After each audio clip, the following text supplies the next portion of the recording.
High-impact communication.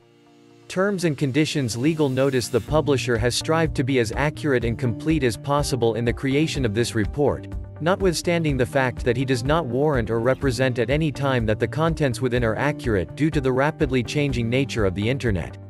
While all attempts have been made to verify information provided in this publication, the publisher assumes no responsibility for errors, omissions, or contrary interpretation of the subject matter herein.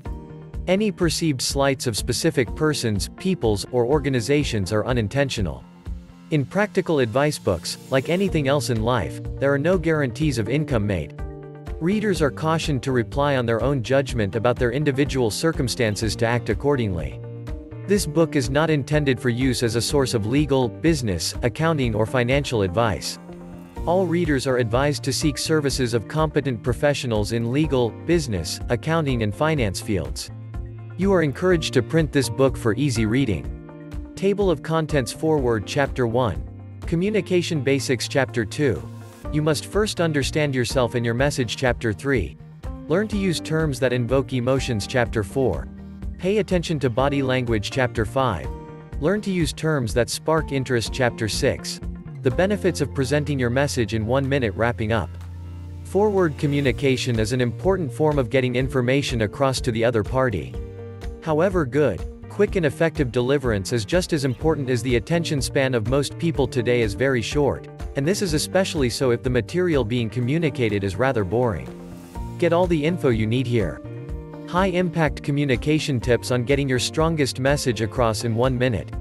Chapter 1. Communication Basics. Synopsis. Since our minds are crammed with so much of information, there is very little time or space to indulge in frivolous and irrelevant information, thus the need to be precise and quick when communicating. With hectic schedules and distractions to contend with, it is often quite hard to take the time to stop and pay attention to what is being communicated.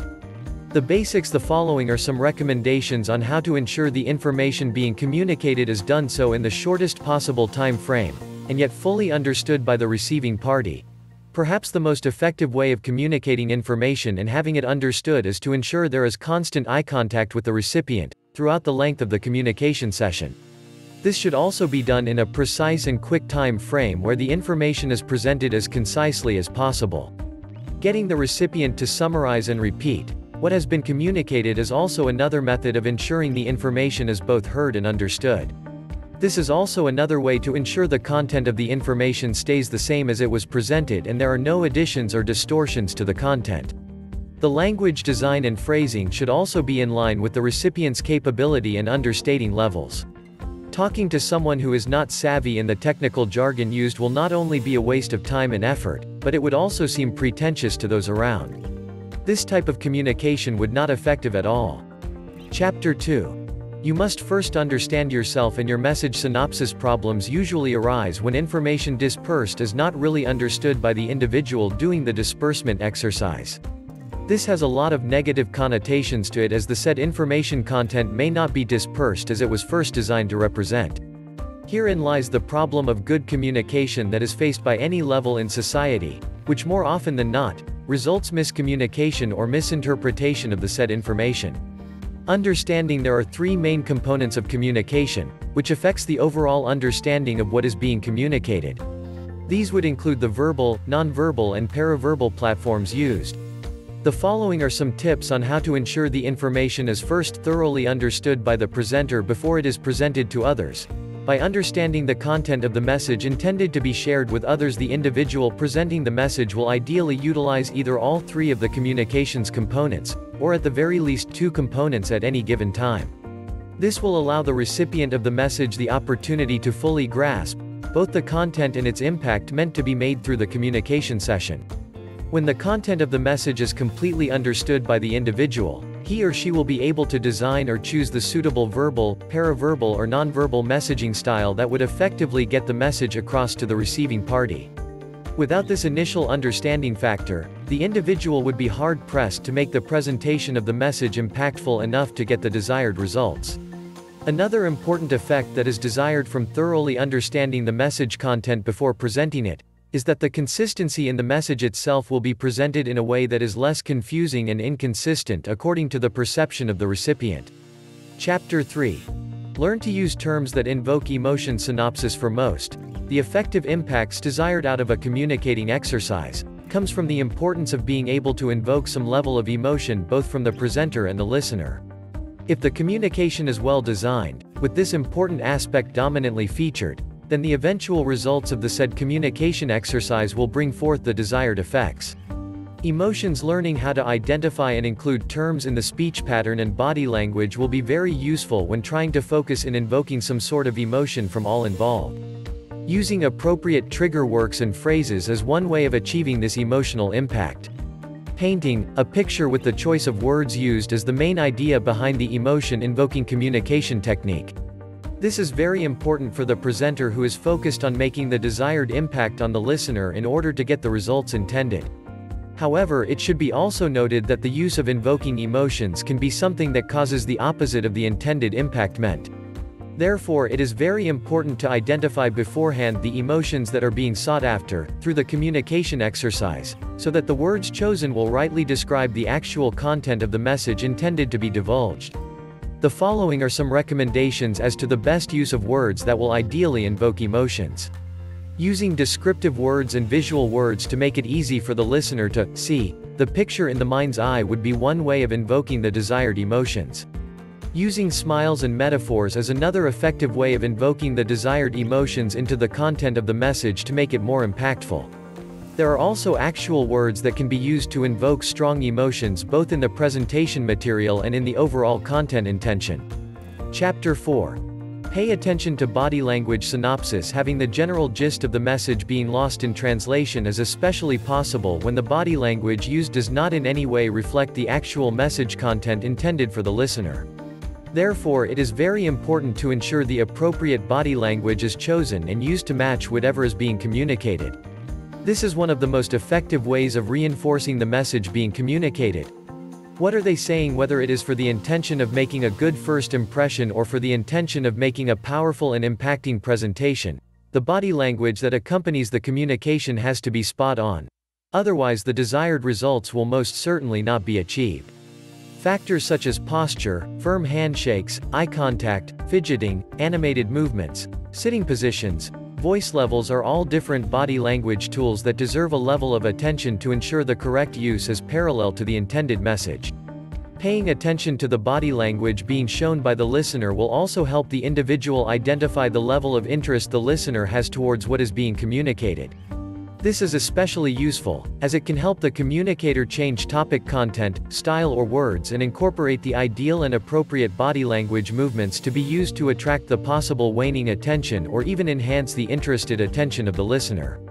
Studying the body language is an important first-hand indicator as to how well the message is being received and understood. This is definitely an advantage to be fine-tuned, as it is important to ensure any communication exercise achieves the desired results it was first designed to reach. A large number of people whose careers depend on being able to identify the other party's reactions through the body language reading will attest to the importance and effectiveness of its ability to enhance communications. Chapter 5. Learn to use terms that spark interest. Synopsis. Any tools that can be used to enhance the communication exercise are definite exploring for its merits. Besides the more common recommendations such as body language and vocal tones, there is another equally interesting way to create optimum interest in the subject being communicated. This is the art of incorporating little nuggets of information that can spark the interest of the listener. Get attention. When it comes to perking the interest of the listener, the most common way to spark interest is to name drop. This has always been a crowd puller because by nature most people are rather inquisitive and want to know all about what others are doing or thinking. Therefore, by name dropping, the conversation now becomes more interesting and thus worth the time and effort to indulge in. Giving out information that is attention-grabbing is also another form of sparking the interest of the listener through the communication exercise.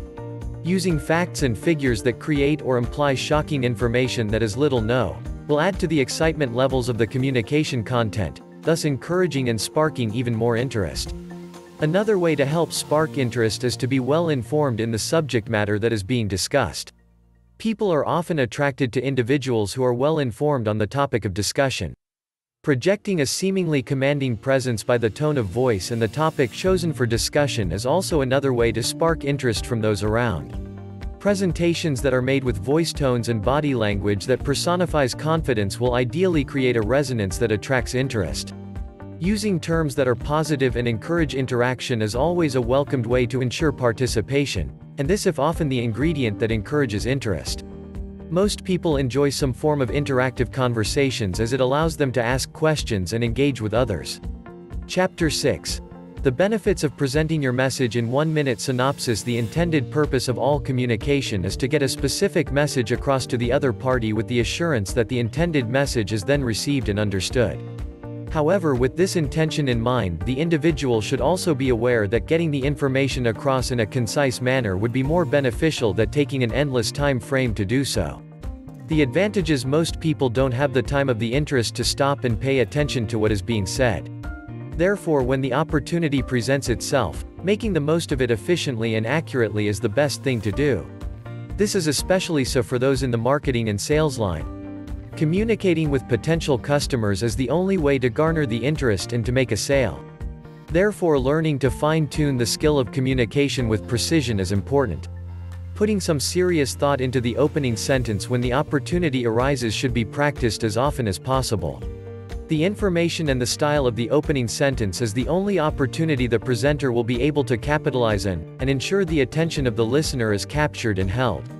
If the opening line in the conversation is not attention-grabbing, then retaining the attention of the listener for a longer period will be almost impossible. Wrapping up. Besides the intention of attracting and holding the listener's attention, another benefit of a concise communication exercise is that the individual will be able to speak factually and not waste time with nonsensical remarks. Most listeners appreciate communication styles that are rich with information and facts.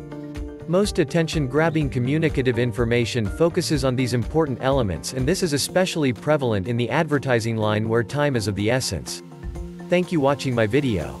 See you again.